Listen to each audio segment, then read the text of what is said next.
राजस्थान की सुनसान सड़क। रात के ठीक 12 बजे थे। चारों तरफ रेगिस्तान की ठंडी हवा चल रही थी।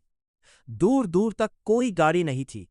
सिर्फ रोहित की कार की हेडलाइट अंधेरे को चीरती हुई आगे बढ़ रही थी।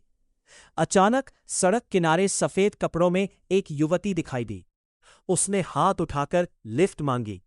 रोहित पहले तो डर गया, लेकिन इंसानियत के नाते उसने कार रोक दी। कहाँ जाना है? रोहित ने पूछा। युवती ने धीमी आवाज में कहा, बस आगे वाले पुराने मोड़ तक। रोहित ने दरवाजा खोल दिया। लड़की पीछे की सीट पर बैठ गई। सड़क। रात के ठीक 12 बजे थे। चारों तरफ रेगिस्तान की ठंडी हवा चल रही थी। दूर दूर तक कोई गाड़ी नहीं थी। सिर्फ रोहित की कार की हेडलाइट अंधेरे को चीरती हुई आगे बढ़ रही थी। अचानक सड़क किनारे सफेद कपड़ों में एक युवती दिखाई दी। उसने हाथ उठाकर लिफ्ट मांगी। रोहित पहले तो डर गया, लेकिन इंसानियत के नाते उसने कार रोक दी। कहाँ जाना है? रोहित ने पूछा। युवती ने धीमी आवाज में कहा, बस आगे वाले पुराने मोड़ तक। रोहित ने तुरंत कार स्टार्ट की और पूरी रफ्तार से वहां से निकल गया। क्या वो लड़की सच में इंसान थी, या राजस्थान की उस सुनसान सड़क का कोई रहस्य? रोहित पूरी रफ्तार से कार चला रहा था। उसका दिल जोर जोर से धड़क रहा था। करीब 10 मिनट बाद उसे सड़क किनारे एक छोटा सा ढाबा दिखाई दिया। उसने राहत की सांस ली और कार रोक दी। ढाबे का बूढ़ा मालिक रोहित का डरा हुआ चेहरा देखकर बोला, बेटा, क्या तुम उस पुराने मोड़ से होकर आए हो? रोहित ने हां में सिर हिलाया। बूढ़े की आंखों का रंग बदल गया। वो बोला, आज भी उसने किसी से लिफ्ट मांगी? रोहित के पैरों तले जमीन खिसक गई। आज भी उसने किसी से लिफ्ट मांगी। रोहित के पैरों तले जमीन खिसक गई। आप उसे जानते हैं? बूढ़ा धीरे से बोला, 20 साल पहले उसी मोड़ पर एक लड़की की शादी से लौटते समय सड़क दुर्घटना में मौत हो गई थी। कहते हैं हर रात 12 बजे वो किसी न किसी से लिफ्ट मांगती है। रोहित के हाथ से चाय का गिलास छूट गया। उसी समय ढाबे के बाहर खड़ी उसकी कार का हॉर्न अपने आप बजने लगा। रोहित और ढाबे का मालिक बाहर दौड़े। कार की पिछली सीट पर कोई नहीं था, लेकिन शीशे पर उंगली से लिखा था, तुमने मुझे पहचान लिया, अब अगली मुलाकात जल्द होगी। अचानक कार की हेडलाइट अपने आप जल उठी और पीछे वाली सीट से किसी लड़की की धीमी हंसी सुनाई दी। रोहित डर के मारे वहीं खड़ा रह गया। क्या वो सचमुच वापस आ गई थी? ढाबे के बाहर खड़ी कार की हेडलाइट अपने आप जल रही थी। रोहित हिम्मत करके धीरे धीरे कार के पास पहुंचा। उसने पीछे का दरवाजा खोला। सीट खाली थी, लेकिन सीट पर एक पुरानी चांदी की पायल पड़ी थी।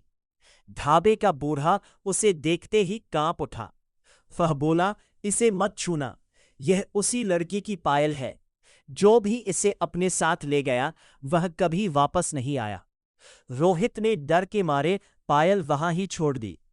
उसी समय तेज आंधी चलने लगी। रेगिस्तान की रेत पूरे रास्ते पर फैल गई। आंधी के बीच सफेद साड़ी में वही लड़की धीरे धीरे सड़क के बीच खड़ी दिखाई दी। इस बार उसका चेहरा साफ दिखाई दे रहा था। उसकी आंखों में आंसू थे। वो बोली, मैं किसी को नुकसान नहीं पहुंचाना चाहती, मुझे बस इंसाफ चाहिए। रोहित ने कांपती आवाज में पूछा, कैसा इंसाफ? लड़की ने सड़क के किनारे एक पुराने टूटे हुए कुएं की ओर इशारा किया। मेरी मौत हादसा नहीं थी, मुझे धोखा देकर यहां मार दिया गया था। मेरी सच्चाई आज तक किसी को नहीं पता। इतना कहकर वो धीरे धीरे धुएं की तरह हवा में गायब हो गई। रोहित और ढाबे का बूढ़ा एक दूसरे को देखने लगे। अब सवाल यह था, क्या वे उस पुराने कुएं का रहस्य जानने की हिम्मत करेंगे? अगली रात रोहित और ढाबे का बूढ़ा टॉर्च लेकर उस पुराने कुएं के पास पहुंचे। रात के ठीक 12 बजे थे। चारों ओर सन्नाटा था। सिर्फ हवा की सीटी सुनाई दे रही थी। जैसे ही रोहित ने कुएं में टॉर्च की रोशनी डाली, नीचे एक पुराना लोहे का संदूक दिखाई दिया। दोनों ने बड़ी मुश्किल से उसे बाहर निकाला।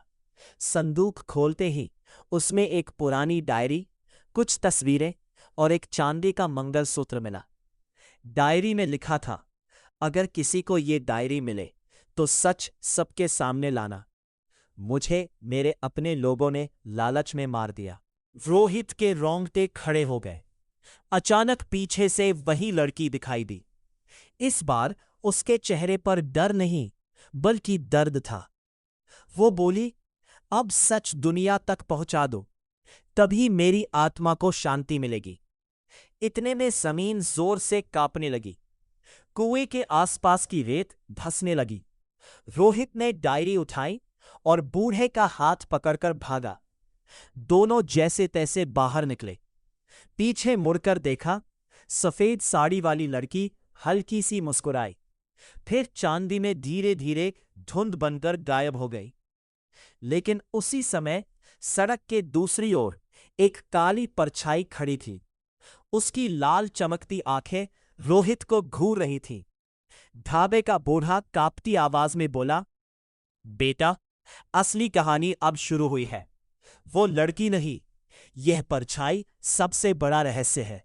रात के ठीक 12 बजे रोहित, ढाबे का बूढ़ा और गांव के कुछ लोग उस डायरी को लेकर पुलिस के पास पहुंचे। डायरी और पुराने सबूतों की मदद से वर्षों पुराना मामला फिर से खोला गया। कुछ दिनों बाद सच्चाई सामने आई।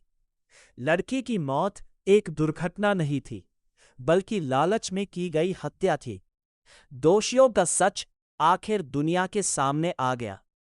उस रात रोहित आखिरी बार उसी सुनसान सड़क से गुजरा। आसमान में पूरा चांद चमक रहा था। रेगिस्तान की हवा पहले जैसी डरावनी नहीं लग रही थी। अचानक सड़क किनारे वही सफेद साड़ी वाली लड़की दिखाई दी। रोहित ने गाड़ी रोक दी। इस बार उसके चेहरे पर मुस्कान थी। वो बोली, धन्यवाद, तुमने मुझे इंसाफ दिलाया। अब मैं हमेशा के लिए जा रही हूं। इतना कहते ही उसके चारों ओर हल्की सुनहरी रोशनी फैल गई और वह धीरे धीरे आसमान की ओर विलीन हो गई। रोहित ने राहत की सांस ली और गाड़ी आगे बढ़ा दी। लेकिन जैसे ही उसने रियर व्यू मिरर में देखा, पीछे की सीट पर कोई नहीं था। फिर भी शीशे पर धूल से एक आखिरी संदेश लिखा हुआ था, हर सफेद साया बुरा नहीं होता, लेकिन हर अंधेरी सड़क पर भरोसा भी मत करना। उस दिन के बाद राजस्थान की उस सड़क पर लोगों ने फिर कभी उस लड़की को नहीं देखा। लेकिन आज भी आधी रात को वहां से गुजरने वाले कुछ मुसाफिर कहते हैं, उन्हें दूर कहीं एक सफेद साया दिखाई देता है, जो बस खामोशी से सड़क को देखता रहता है। लेकिन ठीक 1 साल बाद उसी तारीख को रात के 12 बजे रोहित को एक अनजान नंबर से फोन आया।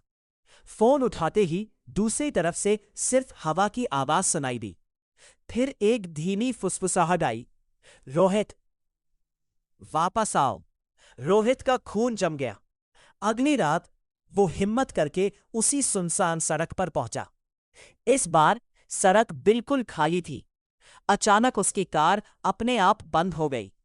मोबाइल में नेटवर्क गायब हो गया। तभी दूर से एक पुरानी काली जीप आती दिखाई दी। जीप रोहित के सामने आकर रुकी। उसमें कोई ड्राइवर नहीं था, फिर भी इंजन चल रहा था। जीप का दरवाजा अपने आप खुला। अंदर एक पुरानी डायरी रखी थी। उसके पहले पन्ने पर लाल रंग से लिखा था, एक आत्मा को शांति मिल गई, लेकिन इस सड़क पर अभी भी एक और रहस्य जिंदा है। रोहित ने धीरे धीरे सिर उठाया। सड़क के दूसरी ओर वही काली परछाई खड़ी थी। इस बार उसकी लाल आंखें और भी तेज चमक रही थी। अचानक वो परछाई इंसानों की तरह चलने लगी। 1 कदम, 2 कदम और फिर तेजी से रोहित की तरफ दौड़ पड़ी। रोहित डर के मारे कार स्टार्ट करने लगा, लेकिन इंजन चालू नहीं हुआ।